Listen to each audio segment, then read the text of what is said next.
नमो तस्सा भगवतो अरहतो। नमो बुद्धाय। मैं आरपी सिंह आप सभी का बहुत ही खास कार्यक्रम धम्मदीप में आपका स्वागत करता हूं। दर्शकों, जैसा कि आप देखते आए हैं कि हम बहुत दिनों से, या जिसको कहें कि पिछले कई दिनों से, हम लोग बौद्ध जीवन के बारे में आपको बहुत ही विशेष जानकारी दे रहे हैं। और आज इसी क्रम को आगे बढ़ाते हुए हम आपको बौद्ध पद्धति के बारे में या बौद्ध जीवन पद्धति के बारे में आपको बताएंगे। और इसके बारे में हमारी विशेष जानकारी देने के लिए हमारे मध्य उपस्थित हैं भंते डॉक्टर चंद्रकीर्ति जी। आपने बौद्ध दर्शन में उच्च शिक्षा प्राप्त की है तथा आप देश विदेश में अनेकों सम्मानों से अलंकृत होने के साथ साथ अनेकों मंचों पर बौद्धिज्म पर अपने विचार रख चुके हैं। तो हम स्वागत करते हैं भंते डॉक्टर चंद्रकीर्ति जी का।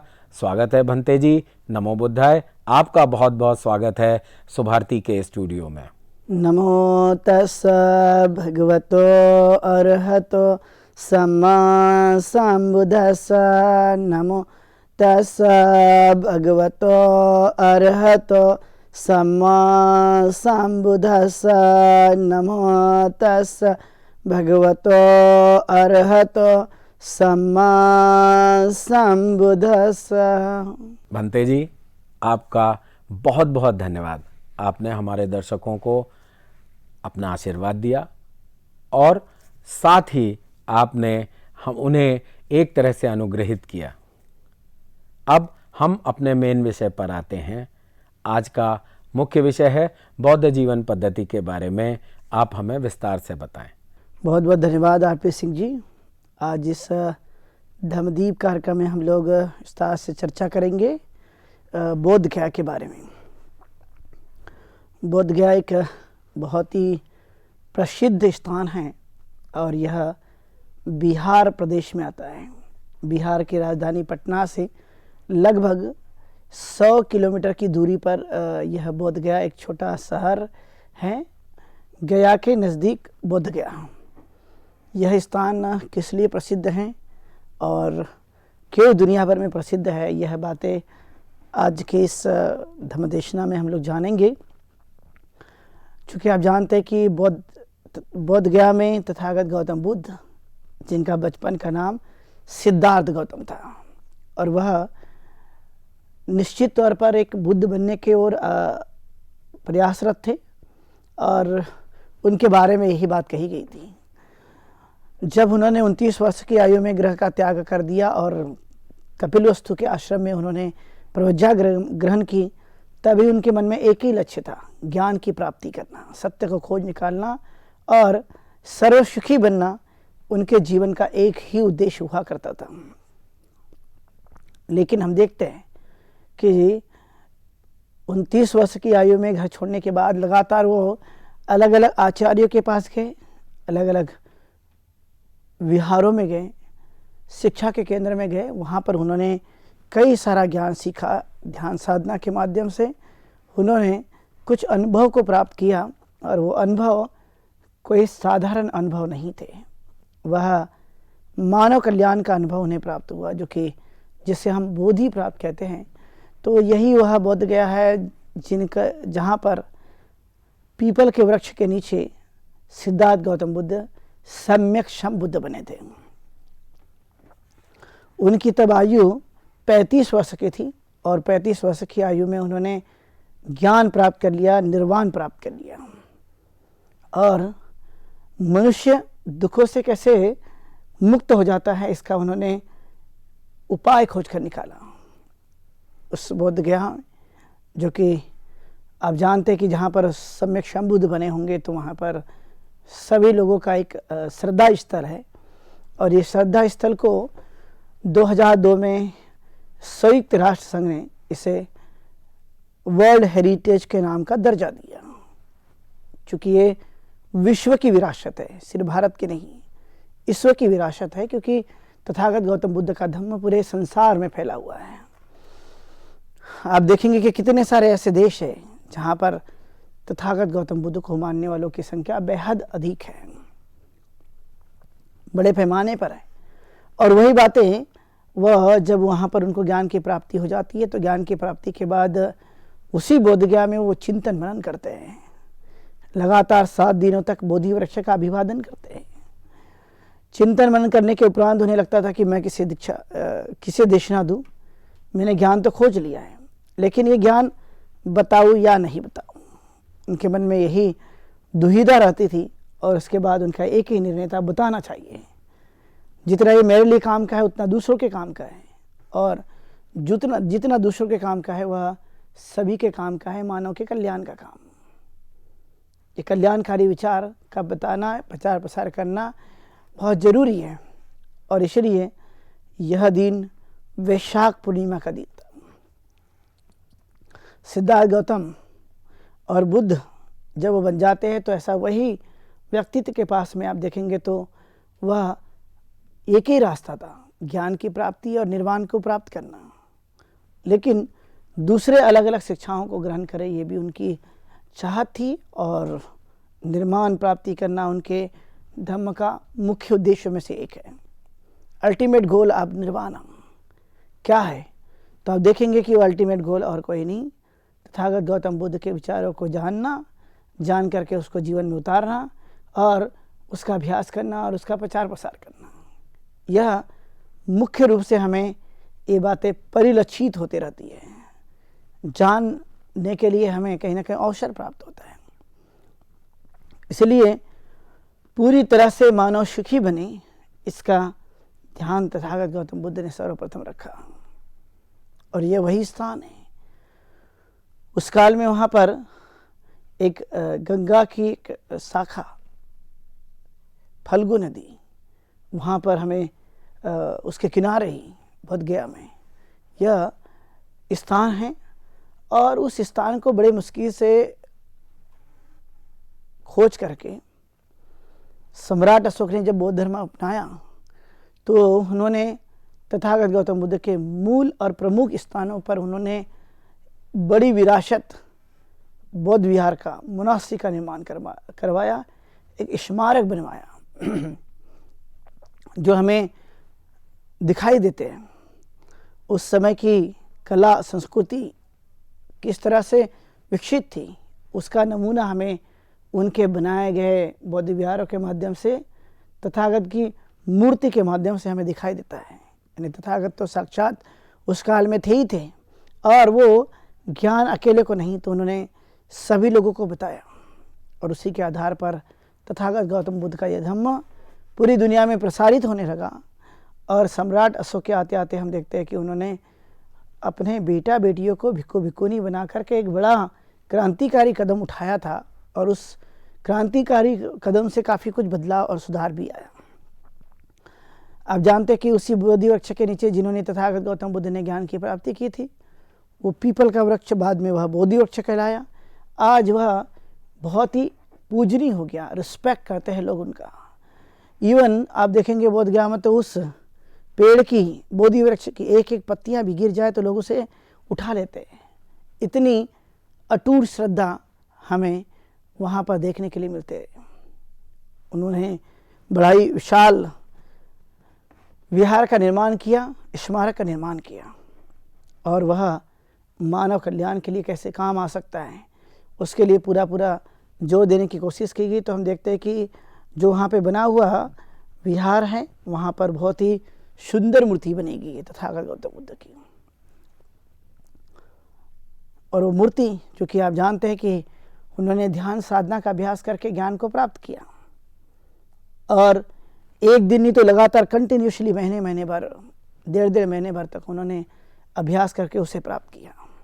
और इसलिए तथागत का यह धम्म में हमें बड़ी महत्वपूर्ण चीज़ देखने के लिए मिलती है। लेकिन वह एक सुंदरीकरण हो जाए, एक आर्ट निर्माण हो जाए, कौशल्य निर्माण हो जाए, एक इमारत निर्माण हो जाए, उसका अशोक ने पूरा ध्यान रखा। क्योंकि वह सम्राट था, उस सम्राट की एक खासियत थी कि वह अधिकतर बौद्ध धर्म के प्रचार प्रसार करने पर अपना समय देते थे।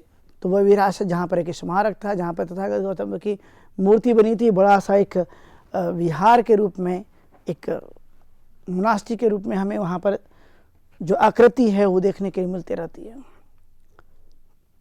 चूँकि ये वर्ल्ड हेरिटेज है, इसलिए इस बोधगया में दुनिया भर के लोग आते हैं, चाहे वो अमेरिका हो, जर्मनी हो, जापान हो, इंग्लैंड हो, कनाडा हो, रूस हो, ऑस्ट्रेलिया हो, चीन हो,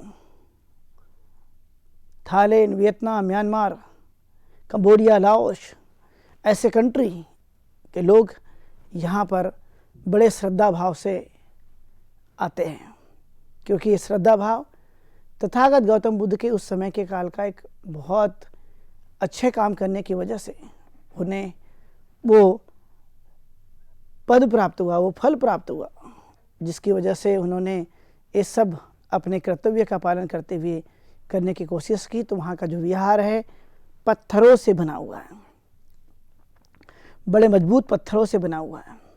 उसके इर्द गिर्द दीवालों पर तथागत गौतम बुद्ध की मूर्ति प्रतिबिंबित की गई है। जहाँ पर उन्होंने ज्ञान प्राप्त किया था वो बोधि वृक्ष, जो कि अभी भी वह हमें दिखाई देता है, 1000 साल पुराना। उसी बोधि वृक्ष की शाखा, उस पत्ती, जो दुनिया भर के लोग वहाँ पर आकर उसे ग्रहण करते हैं या लेते हैं। ये उस काल में बनाया गया एक बड़ी इमारत, वहाँ पर आप देख सकते हैं उनके पैर, जो कि वहाँ पर वो चक्रमण किए थे, तो चक्रमण करने की वजह से उनके पैर को सिंबॉलिक रूप से वहाँ पे रखा गया है। उनकी आकृति कुरे दी गई है। जातक कथाओं का वर्णन, बोधिसत्व का वर्णन तो आप हर स्तूप चैत्य विहारों में देख पाएंगे, वह हमें अनिवार्य रूप से देखने के लिए मिलते रहती है। तो ये तथागत गौतम बुद्ध के काल में जिस तरह से उन्होंने वहाँ पर बोधि प्राप्त करके एक नई धम्म की क्रांति की शुरुआत उन्होंने की, और यही प्रभाव पूरे संसार भर में हमें देखने के लिए मिलते रहता है। और जब ये अशोक के द्वारा बनाया गया, तो अशोक और अशोक की बेटा बेटियों ने जो श्रीलंका में जाकर प्रचार और प्रसार किया, तो वहाँ के लोगों ने भी भारत में आकर के कई जगहों पे आप देख सकते हैं कि अनागारिक धर्मपाल, जो कि एक श्रीलंका से आए थे, और भारत के ही जो सम्राट अशोक है, उन्होंने ये प्रयास किया, तो उस एरिया में बहुत सारे ऐसे विहार चित्त स्तूप निर्माण किए गए, और वो निर्माण करने की वजह से ही वहाँ पर आरामदायक सभी काम संपन्न हो सका। इसलिए संघमित्रा ने वहाँ की बोधि वृक्ष की शाखा श्रीलंका में जाकर रोपित की थी, और जगह जगह आप देख सकेंगे कि कितने सारे उस जगह में एक विहार बनाया गया, चाहे वो जापान का हो, श्रीलंका का हो, म्यांमार का हो, लाओस का हो, कंबोडिया का हो, बांग्लादेश का हो। अलग अलग कंट्रीज़ के जो श्रद्धावान उपासक उपासिका हैं, उन्होंने उसी जगह कई सारी मोनास्ट्रियाँ बनाई। उस मोनास्ट्री में लोग रहते हैं, रॉयल मोनास्ट्री, थाई मोनास्ट्री जिसे कहा जाता है।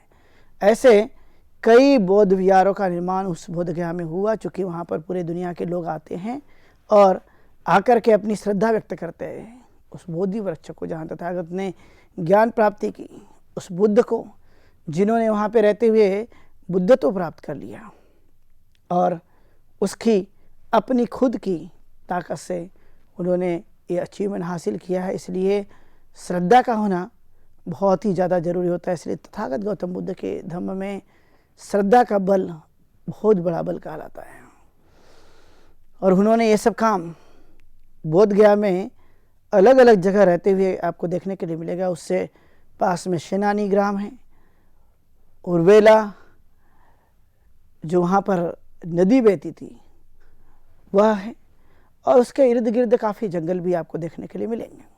तो ये बोधगया, जो कि बहुत ही प्रसिद्ध स्थान, जहाँ पर बहुत सारे लोग विजिट करने के लिए आए कई वर्षों से, और अभी दिनों दिन उस स्थान की गरिमा बढ़ती हुई जा रही है, क्योंकि लोग बड़ी संख्या में बोधगया आकर के वहाँ पर अपनी श्रद्धा व्यक्त करते हैं, अभिवादन करते हैं, अपने आप को वहाँ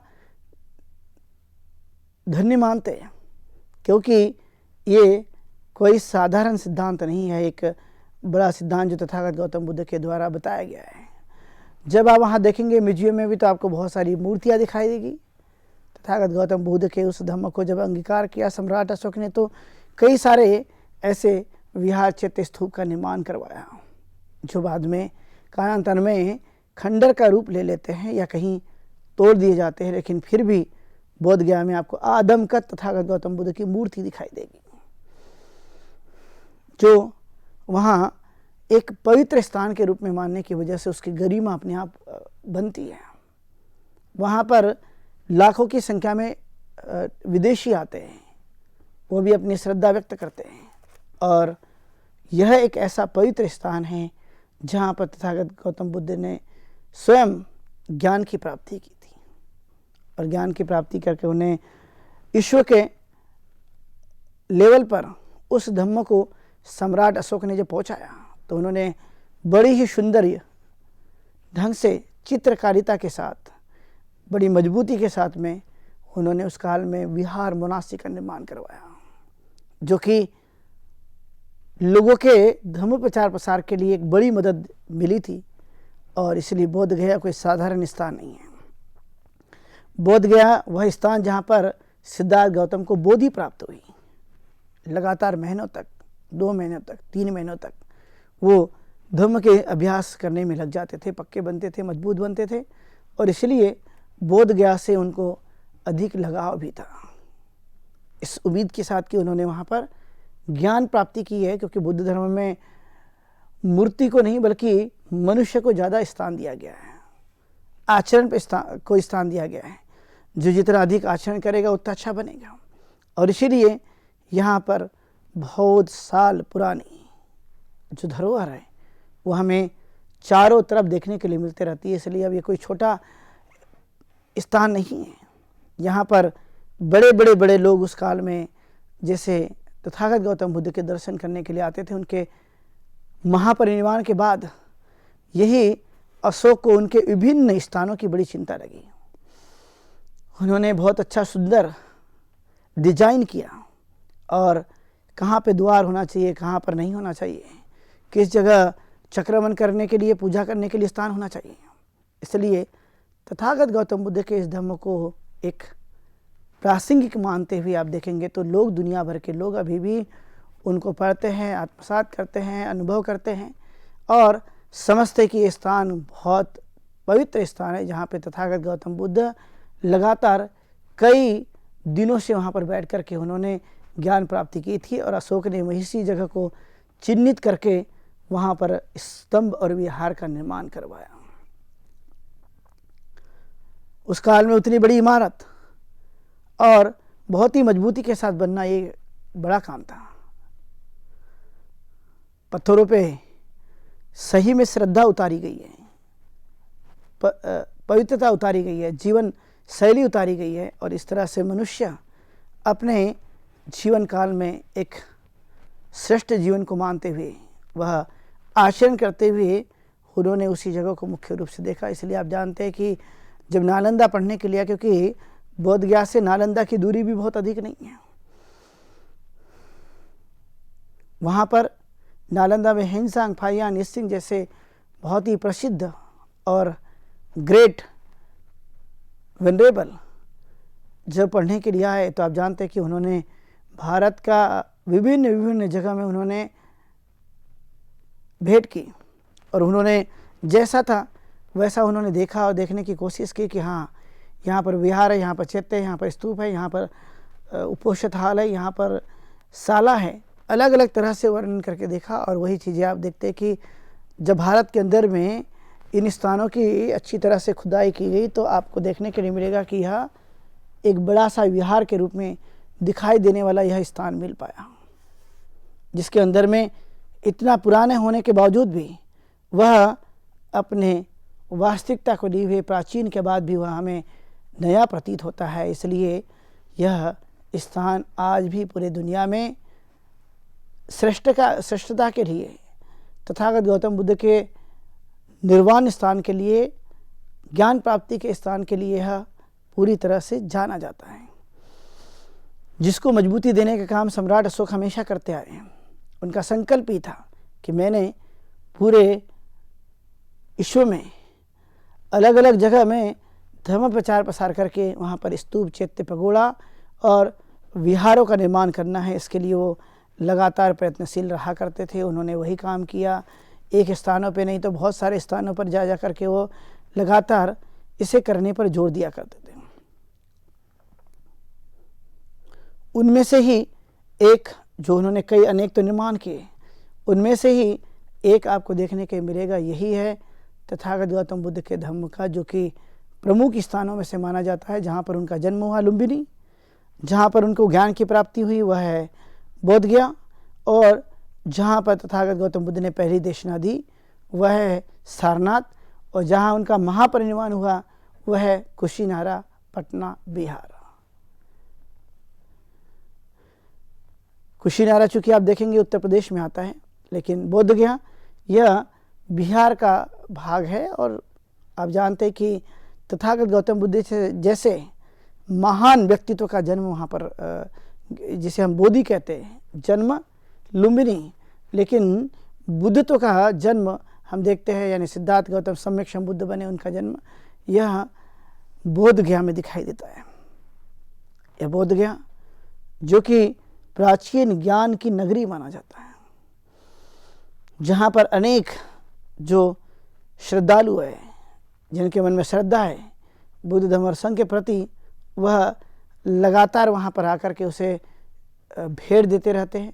तो आप देख पाएंगे कि बड़ी संख्या में विदेशी भी वहाँ पर इस स्थान के प्रति अपनी श्रद्धा व्यक्त करने के लिए आते हैं, और कई लोगों ने तो इस स्थान को पवित्र मानकर वहीं पर मोनास्ट्री बना ली। अब देखेंगे कि श्रीलंका है, म्यांमार है, लाओस है, कंबोडिया है, वियतनाम है, जापान है, और भी अन्य राष्ट्र जहाँ पर जिसकी जो श्रद्धा हुई, उनको लगा कि यहाँ पर ये निर्माण होना चाहिए, तो उन्होंने पूरी तरह से उसी जगह पर बहुत कुछ विहार निर्माण किए। और ये विहार सभी सुंदरता के प्रतीक है, क्योंकि तथागत गौतम बुद्ध को ज्ञान हुआ जिस स्थान पर, और वो स्थान सही में किस तरह से अपने आप को एक आदर्श के रूप में जानने के लिए प्रेरित करते रहता है। क्योंकि वह स्थान जहाँ पर तथागत गौतम बुद्ध स्वयं चक्रमण किए, बैठकर ध्यान साधना की, चिंतन मनन किया, उनके एकाग्रता जागी, और कई सारे ऐसे जो ज्ञान है उनको प्राप्त होने के बाद में आप जानते हैं कि वो उस स्थान को हमेशा धनी मानते हैं, पूजा का स्थान माना जाता है। और ये चीज़ें आप बोध गया के अंदर में देख सकते हैं कि कितने रोज सुबह से शाम तक बड़ी लंबी कतार में लोग श्रद्धा व्यक्त करने के लिए उसी जगह आते जहाँ पे सम्राट अशोक ने विहार निर्माण किया है। साक्षात बोधि वृक्ष, जिसके नीचे में बहुत सारे लोग आकर के ध्यान करते हैं, चिंतन मनन करते हैं। ध्यान के माध्यम से वह अपने मन को पीसफुल बनाते हैं। कई जगह जो लोग हैं वहीं पर क्यों चुनते, उसका कारण है क्योंकि यही स्थान है जहाँ पर सिद्धार्थ गौतम को बोधि प्राप्त करने के लिए मदद मिली है। इसलिए उनको लगता है कि ये माटी उपजाऊ है, ये माटी ऐसी तरंगों से भरी पड़ी है जहाँ पर स्वयं तथागत गौतम बुद्ध ने कई समय बिता करके वह ज्ञान को प्राप्त किया। ज्ञान मतलब सुप्रीम नॉलेज, जो हैप्पीनेस की सबसे बड़ी अवस्था है, पीस की बड़ी अवस्था है, जो खास करके हमें इस चार आर्य सत्य के अंदर में देखने के लिए मिलती है। जो उच्च किस्म की शिक्षाएं रहती हैं, तो वही ज्ञान तथागत गौतम बुद्ध का इसी जगह में उनको अनुभव प्राप्त हुए। और स्वयं उन्होंने कहा कि अब मुझे जानना है तो बुद्ध जाना जाए। किसी ने पूछा आप बुद्ध है, किसी ने पूछा आप देव है, किसी ने पूछा आप मनुष्य हैं, लेकिन उनका एक ही उत्तर था, मैं बुद्ध हूँ। अब बुद्ध बन गए तो बुद्ध बनने के बाद आप देख सकते हैं कि उनकी जीवनचर्या कैसी बनी रहती है। इसलिए बोध गया से ही बुद्ध निर्माण हुए, इसलिए उसका नाम ही बोध, जहाँ प्राप्त हो ज्ञान, उस स्थान को ही बोध गया के नाम से जाना जाता है। तो ये स्थान संसार के अलग अलग देशों में इसलिए प्रसिद्ध हो गया क्योंकि इस स्थान में तथागत गौतम बुद्ध स्वयं कई दिनों तक ध्यान तपस्या करके उन्होंने यह ज्ञान अर्जित कर लिया। वो स्वयं बताते हैं कि मुझे ऐसे अचानक से नहीं प्राप्त हुआ, बल्कि मैं ध्यान की सभी अवस्था को गुजर करके, और जिन कारणों से मनुष्य दुखी होता है वह है तृष्णा। तृष्णा के मूल को ही मैंने काट दिया। वो स्थान था बोध गया जहाँ पे तृष्णा को मैंने काट करके उसे समाप्त कर दिया और बोधि चित्त मेरे मन में निर्माण हो गया। तब से मैं इस स्थान को बोध गया के नाम से जानते हैं। बोधि वृक्ष है जिसकी बहुत ही श्रद्धा के साथ में लोग पूजा करते हैं। वहाँ पर लोग आकर के दान देते हैं। अलग अलग प्रकार के जो उपासक और उपासिकाएं हैं, बौद्ध भिक्खु भिक्खुनियाँ हैं, आपको बोध गया में एक बड़ा जमावड़ा देखने के लिए मिलेगा। वह निश्चित रूप से तथागत जैसे बनने के लिए वहाँ पर वो प्रयास करते रहते हैं।